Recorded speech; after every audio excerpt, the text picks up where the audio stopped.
This is going to be your guide to getting competitive Pokemon in Pokemon Let's Go Pikachu and Pokemon Let's Go Eevee. Now, the amazing thing about Pokemon Let's Go is there's a lot of parts and a lot of things just kind of come together, and then next thing you know, you have competitively viable Pokemon. So let's go and break that down. The first one is going to be Madame Celadon. This is one of the coolest things that's ever happened in Pokemon. You get to set the nature of the Pokemon that you encounter in the wild, and that's just madness. Now, if anyone's kind of confused as to how this works, this goes back to the ways that berries have been since the 3rd generation. So spicy being for attack, being red, but the colors have their own representation. So we have attack, defense, special attack, special defense, speed. So, some of these you can even figure out by like color and process of elimination, also just goes down in order. It's just one of those things that we've known about for a while in Pokemon in general, so you can just kind of use that to determine the nature of Pokemon that you're going to find in the wild. Now, the biggest thing is IVs. With the removal of breeding, there's not really a way of getting like just perfect set IVs in Pokemon, and one thing that came up from the data mine was that it looked promising, that we were able to get 6 IV Pokemon from soft resetting. Unfortunately, that is not the case. So when it comes to getting IVs in Pokemon, you're only going to be able to get 4 IVs max, and that's after a chain of 31. But here's the thing. If you're going for shiny Pokemon, or you're going for insane catch combos, or you're trying to get like 200 species candy, that's going to bring you to the point where you're catching over 100 Pokemon, over 150 Pokemon, potentially 200 Pokemon, and in that time, you're bound to get a Pokemon that is either just close enough to having 5 IVs, or just straight up has 5 IVs, and that's just pretty much RNG. Now, it is possible to get a 6 IV Pokemon, and I've seen quite a few people end up with 1 or 2 after a really long hunt. But as you can see, like when you're doing this, you get some pretty strong Pokemon, you get some pretty close Pokemon, but at the same time, it's not a guaranteed 5, it's not a guaranteed 6, and here's one example of a good Pokemon that I just kind of like pieced everything together with. So this Meowth, I did a Meowth chain, I believe, of 155 recently. You can check the summary, and you can see Jolly Nature, so I used Madame Celadon to set the nature to Jolly, and I got lucky. So that's kind of it. It's like, it's still the same as breeding, because once you break that 31 threshold, you're kind of just like getting a Pokemon potentially less than a minute. Also, like some fast Bonjo, you're catching 2 Pokemon a minute. So then at that rate, it's not going to be super difficult to get 1 extra IV. Now getting it where you want is going to be kind of tough. But then, like, yeah, you'll just end up with 5, and sometimes you can RNG into the Pokemon that you're looking for. Also, this makes trading and stuff a lot better, because people that are going on long chains, they're going to have multiple 5 IV Pokemon. They're going to have multiple usable Pokemon, and then by just kind of having like a healthy trading economy, we can eventually end up with some Pokemon. But what about Candy? So Candy is interesting when it comes to Pokemon Let's Go Pikachu and Eevee, because the fun fact is Candy is not required for competitive play at all. That it seems like it would be, because like, oh, this is the new Eevee system, right? So I can use a health candy on one of my Pokemon, so boom, that's going to give me +1 to health, and that's effectively like 4 EVs, and now look how fast I'm doing it. So depending on how many just like catch combos you've done, how many Pokemon you've ended up with, you can have all kinds of things. That's why people will go for 200 of a species candy. Yesterday, I ended up using like 200 Weedle candy to max out that Weedle to go against the Weedle Master Trainer. But again, it's just kind of like the same. I have 145 Meowth candy from that 155 Meowth chain that I did. So in theory, it's like, oh, so what I want to do is just use this on the Meowth, and since Jolly Nature, 5 IVs, I could do this, I have perfect competitive Meowth. Well, that changes once we go to the online. So if you want to play online, all you have to do is go to communicate and play with others. But here's where things get fancy. So faraway player, then we can go and like set things up and then get into the battle, single battle. Just do some kind of code. Now here's another interesting thing. So there's no battle spot, but you don't have to be a friend with someone to be able to battle them. So likely the thing is just do like 3 Pikachus, and then you're eventually going to stumble into a battle with someone. Actually, let's see how long this takes. I don't know if people are doing like 3 Pikachus or if they're doing other things. Yeah, player has been found. So I guess that's kind of it. The competitive scene lives or dies by everyone doing the handshake of 3 Pikachus random battle, which is kind of weird. Now, no restrictions. So what we can do is we can check out the info. Battle with no restrictions without any changes made to Pokemon. This setting is recommended when players have been playing the game for a similar amount of time. So this is also more on the idea that if you're like doing with friends and you're like doing or local play or something. But the local rules, there's something else. Any Pokemon will be set to level 50.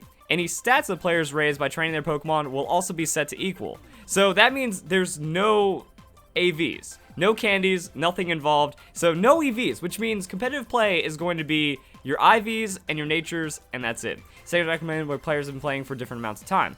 So they're trying to balance it like that. So I can do that, and then I could just kind of choose whatever. The first 6 Pokemon in your box is also like technically your battle box. You could also favorite your Pokemon and set it up that way, or you could just kind of use random Pokemon like this. Now, this isn't a competitive battle by any means, but as you can see, that level 45 Meowth just became level 50. So you don't even need to level up your Pokemon to be able to battle people. And also, team check is optional in a way, so I mean, it's like one of those things where you kind of want to challenge yourself, or if you're doing it with your friends, it's like just have that agreement to not check Y, has your CP and stuff. It's kind of interesting how this ends up coming together overall. Other than that, there's not much else to it. There's no egg moves, there's no tutor moves, and you get a lot of your TMs from this guy, so you pretty much just have to like look up where to get the TMs. But this game makes it quite a bit easier on you because there's only 60 TMs instead of 100, and they're pretty easy to locate throughout the region. You don't have to do any like extra shenanigans to really go out of your way and get them. So that's a plus. Also, if we just kind of go and take a look at the map, there's a few other areas of interest that kind of help out what's going on with your competitive stuff. So by using Skydash, we can see that over here in the Pokemon League, we have our move relearner, or the move reminder. Now, heart scales can be obtained in a few different ways. If you go on a stroll with your Pokemon, that you can receive heart scales through that. Also, randomly, your Eevee or Pikachu might give you like a little gift. It's like wrapped in a leaf, and it has a flower on it, and sometimes there's heart scales in that. Also, talking to a dude at the bike shop, he, like, if you talk to him, he goes on a little thing about it and then gives you 5 heart scales for listening to just how passionate he is about bikes. And if you want to understand the judge, because some people are like, wait, how do you see IVs like that? Well, that's going to be the judge feature, and if you go to the passage on Route 11 to Route 12, and you go upstairs, there's going to be a scientist. So talk to the scientist, and if you've caught 30 different species of Pokemon, he will go and give you the judge feature.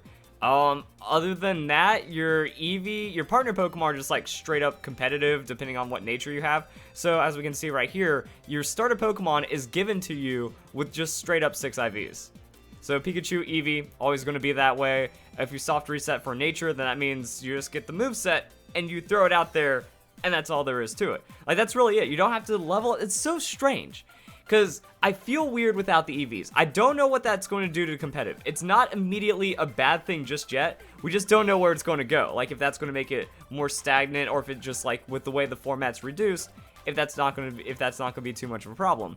I thought it was going to be a lot worse because PK Hex hacking was available on day 1. So ginning, all that badness, cheating and whatnot, like, it happened on launch, like we saw with Pokemon Sun and Moon.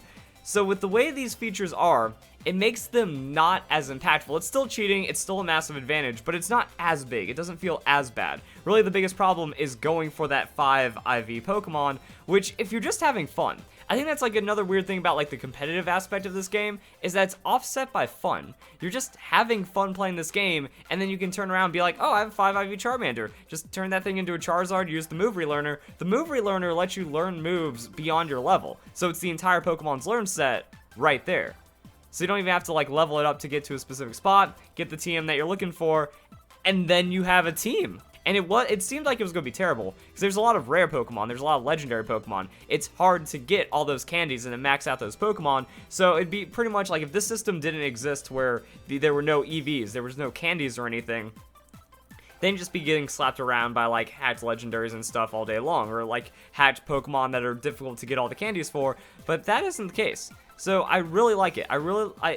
It's going to be one of those things where we have to see where it goes, and comment down below. How do you feel about the current competitive system?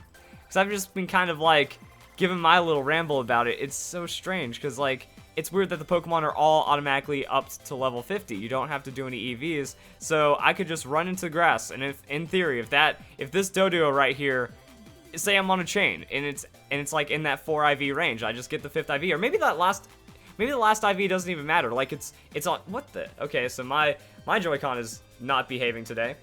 Let's just say it's on the, like it also depends on the Pokemon. Because for Snorlax, you don't need max speed IVs, and you also don't need max special attack IVs. So chaining a Snorlax is going to be difficult because it's a rare Pokemon, but it is possible. You can chain rare Pokemon, you can chain stuff like that. So certain tank Pokemon, they're going to be easier to make.